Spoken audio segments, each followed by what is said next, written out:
The gardens of the estate were immaculate in the early morning light, every hedge trimmed, every path swept, every flower exactly where Cyrene had decided it should be, which was how Cyrene preferred all things, in their correct place, ordered, accounted for. She walked the east path with her phone to her ear, still in her silk robe, her dark hair loose, the crown set aside for now. Without it, she looked almost approachable. Almost. The person on the other end of the line was giving her the report she had requested. Rael of the Ashborne pack, alpha for 40 years, rebuilt the pack from 9 survivors to over 100. No formal alliances outside the pack, no known romantic history of note, reputation for directness bordering on aggression in diplomatic settings, considered by most of the council to be manageable, present at treaty obligations, contained within her territory, not a political threat. Cyrene listened. She said very little. She turned the corner of the east path toward the lower garden terrace and walked with the unhurried ease of someone who already knew most of what they were being told and was waiting for the part they didn't. Something caught her eye. She slowed. There, half hidden in the immaculate white roses of the lower border, caught on a thorned branch at ankle height, a small piece of torn dark lace. Cyrene stopped walking. She looked at it for a moment. Then she told the person on the phone to hold, crouched down, and picked it up between 2 fingers. She held it up in the pale morning light. She looked at it for a long time. Then she brought it close and breathed in. She knew that scent. She had known it for 30 years, had stood close enough to it in enough rooms to have it memorized in the specific way you memorized things that mattered to you. The garden was very quiet. A bird somewhere in the hedges, the distant sound of the estate staff beginning their morning, the pale early light across the immaculate roses. Cyrene stood up slowly. She looked at the lace in her hand. She looked up at the roofline of the estate above her, at the stone parapet wall where the east side met the main hall roof. She put the phone back to her ear. "Change of brief," she said. Her voice was perfectly even, perfectly warm. "I don't need background on the alpha. I need eyes on her. Every movement, everyone she meets, everyone she speaks." A pause. "Starting today." She ended the call. She stood in the garden with the torn lace still in her hand and looked at nothing in particular for a long moment. Then she set it down carefully on the garden wall, smoothed her robe, and walked back toward the estate. The roses were very white in the morning light behind her. She did not look back at them. The room had been prepared the way Corvin prepared everything, with meticulous attention to detail and a privately held terror about what was going to happen inside it. A long, dark table, 6 chairs on each side, water, no wine. Ida had specified that, which Corvin had noted with the expression of a man who understood that this meeting was being taken seriously and found that both reassuring and alarming. Maps of the Southern Territory laid out at the center, the boundary documents going back 60 years stacked in order at both ends. Ida was already seated when Rael's party arrived. She had been seated for 11 minutes, which was intentional. She was in dark clothing today, no crimson, nothing that announced itself, just the Draveth ring on her right hand and the particular quality of stillness she wore in rooms where things were being decided. Rael came in with Dio and 2 pack representatives, and she looked professional, or as close to professional as Rael got, which meant the leather jacket had been replaced with something structured and dark, and she had her hair pulled back, and she sat down across from Ida without looking at her for longer than a second. That second was enough. Corvin opened the meeting, introductions, formalities, the stated purpose of the negotiation. Ida listened and said the appropriate things at the appropriate moments. Rael did the same. Across the table, they were 2 people who had never been on a rooftop together and had certainly never been to Werewolf, and were here today for one specific professional purpose and nothing else. It lasted approximately 20 minutes. Then they got to Clause 3. Clause 3 was the seasonal hunting boundary, the specific question of which parts of the disputed territory the Ashborne pack could access during the winter months and under what conditions.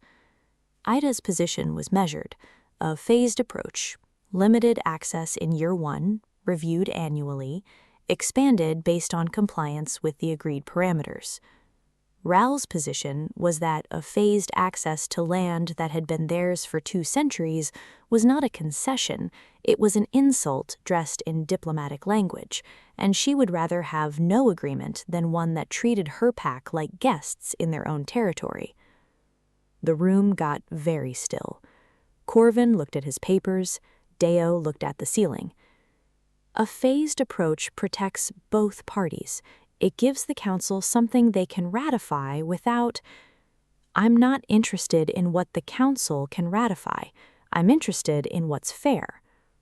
What's fair and what's achievable are not always the same thing. They should be. That's the entire point of a negotiation.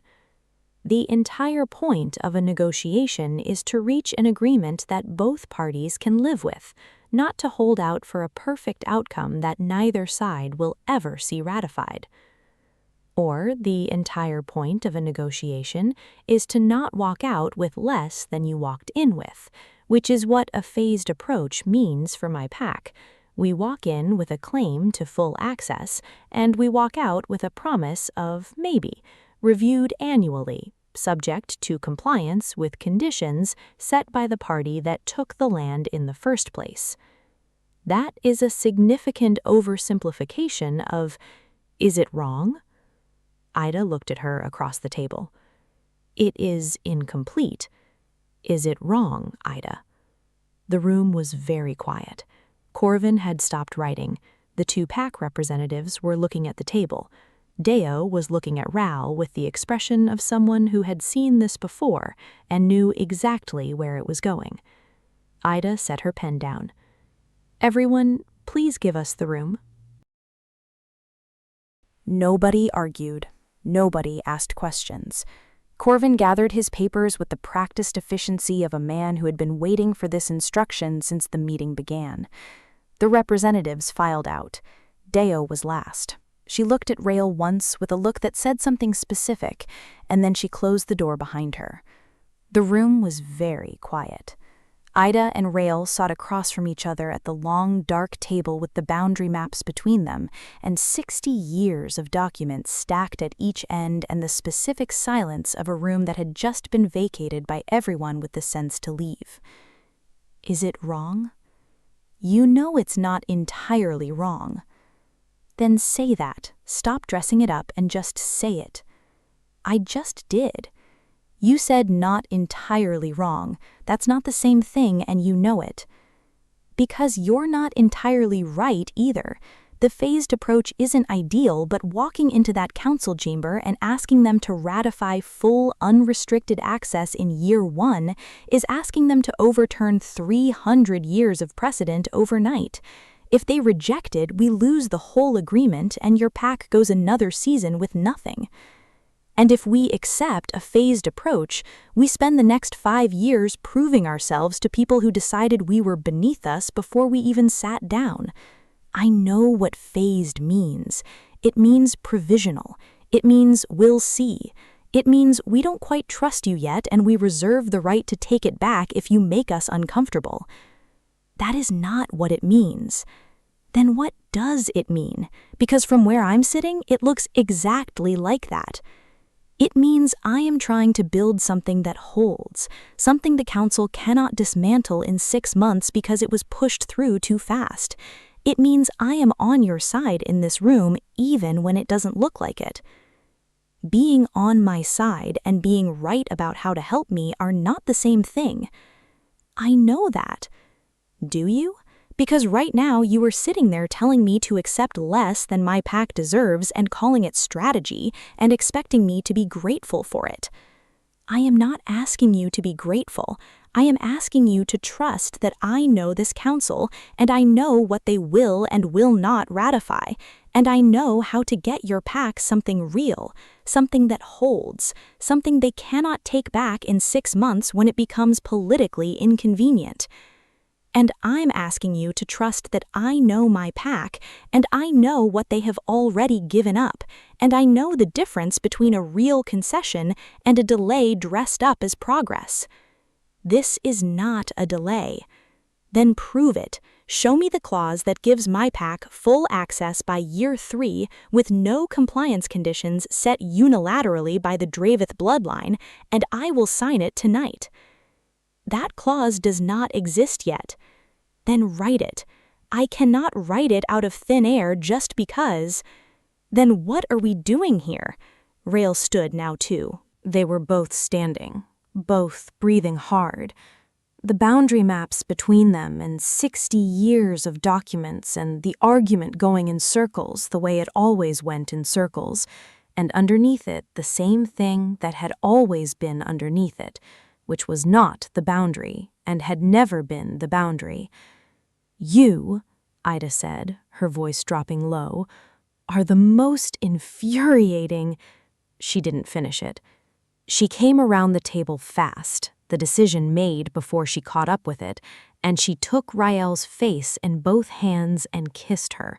Hard, no preamble, no building up to it, just the argument finding the only place it had left to go. Rael kissed her back immediately, and her hands found Ida's waist and pulled, and the boundary maps went sideways off the table, and neither of them noticed. Ida walked her backward until Rael's back hit the table edge, and Rael grabbed it behind her, and Ida kept going. Harder, more of it, of every room they had ever been in together, arriving all at once. Rael pulled back just enough to look at her, breathing hard, eyes dark. The clause is not what's happening right now. She took her by the front of her jacket and walked her backward toward the door. Rael went, not because she was being moved, but because she decided to, which was the thing about Rael. She always decided.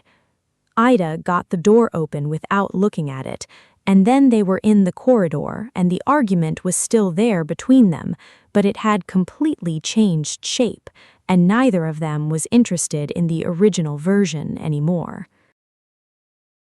They moved through the keep the way a storm moved through a room, fast, inevitable, taking up all the available space. Rael moved at werewolf speed, and Ida matched it without thinking. 300 years of muscle memory doing what it was built for. She was ahead of Rael at the corridor turn, and Rael caught her arm and pulled, and Ida used the momentum to push Rael into the wall, both hands at her shoulders. They stayed there for a moment, breathing hard, foreheads almost touching, the corridor empty and still around them. "We are in your corridor." "I know." "Anyone could come through that door." "I know. So we should—" Ida kissed her again, harder than the first time. Rael's hands came up into her hair, and Ida pulled back and went up the stairs, and Rael was right behind her, which was the only place either of them wanted her to be. The second-floor corridor, longer, darker. Rael caught her waist from behind and turned her, and Ida turned into it, one hand in Rael's jacket, one against the wall beside her head. And they stayed there longer than they should have, the argument completely gone, nothing left but this. "Ida, stop talking." She pushed off the wall, opened the door to her chambers, and went inside. Rael followed. The door closed. The room was everything the negotiation room wasn't. Warm, candlelit, smelling of sweet cedar and amber, with the endless rumble of the sea crashing against the cliffs far below the balcony window. Rael hit the crimson covers backward, the breath leaving her in a rough gasp. She looked up, her amber gold eyes dark, heavy, and completely surrendered to the moment. A faint, dangerous half-smile touched the corner of her lips. Not smug, just completely herself. Ida didn't hesitate. She stepped onto the bed, straddling Rael's hips, her white silver hair falling like a curtain around them. This time, there was no hesitation, no political dance. Ida was in complete control, and they both knew it. By the time the keep settled back into its usual quiet, Corvin redistributed the advisors to other tasks with the practiced calm of a man who had learned not to ask questions he didn't want answered.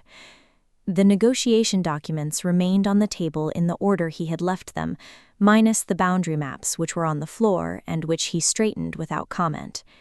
He added a note at the top of his copy, "Reconvene tomorrow." He felt this was optimistic, but noted it anyway.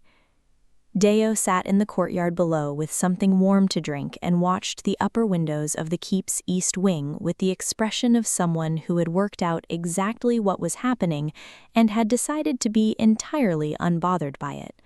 She had been sitting there for a while. She was going to be sitting there for a while longer. She was fine with that. The candlelight had burned lower by the time the room went quiet. Rael was sitting on the edge of the bed putting her jacket back on. Ida stood at the window in her robe, white silver hair loose, looking out at the sea going dark as the last of the sun went below the horizon. Neither of them had spoken for a few minutes. It wasn't uncomfortable.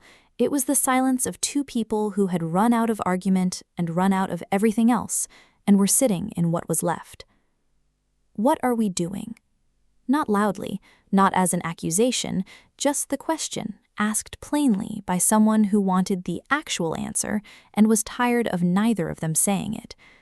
Ida looked at the dark sea. "Nothing," she said. "We're doing nothing." Rael was quiet for a moment. She looked at Ida's back, at the white silver hair loose down her robe, at the sea in the window behind her. "Right." She picked up her phone from the bedside table. She walked to the door. She stopped with her hand on the frame, not looking back, and then she walked out and closed the door quietly behind her. Ida stood at the window. The sea was fully dark now. She could see her own reflection faintly in the glass, white silver hair, dark eyes, the empty room behind her. She had just lied. She knew it. Rael knew it. The room knew it. She stood at the window for a long time and said nothing to anyone, not even herself. Deo fell into step beside Rael the moment she came through the courtyard gate. She said nothing for the first few seconds. She matched her pace and looked at the road and waited. "Don't. I wasn't going to say anything. You were about to say something. I was going to ask how the negotiation went." "Deo. Rael." They walked. The road from the keep wound down through dark trees, and the night was cold and clear and very quiet. "There's something you need to know." Different tone now, no lightness in it. The voice she used when something was actual. Rael looked at her. "We're being watched, not casually, properly. I've clocked the same two people in 4 different locations over the last 3 days. Different faces, same tells. Whoever is running them knows what they're doing." Rael was quiet. "How long?" 3 days, maybe 4. 3 days, the morning after the solstice. Rael thought about that. She thought about a garden and what might be found in one after a night like that. She thought about Cyrene's face in the ballroom, that complete stillness, that hand closing around Ida's, that gaze going cold while her expression stayed perfectly warm. She thought about Ida standing at the window just now, saying, "Nothing, we're doing nothing," and the way the room had felt when she said it. "Okay? Okay, that's it? What do you want me to say, Deo?" "I want you to tell me what's going on, because this isn't random. Whoever commissioned this has resources and reach, and they started it the morning after a party where you and the Draveth heir spent a very suspicious amount of time not being in the same room at the same time." Rael kept walking. "Are you going to tell her?" A long pause. The dark trees moved around them. The road wound down toward the valley below. "Not yet." Deo looked at her sideways. She had more to say. she chose not to tonight. They walked the rest of the road in silence, and behind them the lights of the Draveth keep burned steady on the cliff above the dark sea.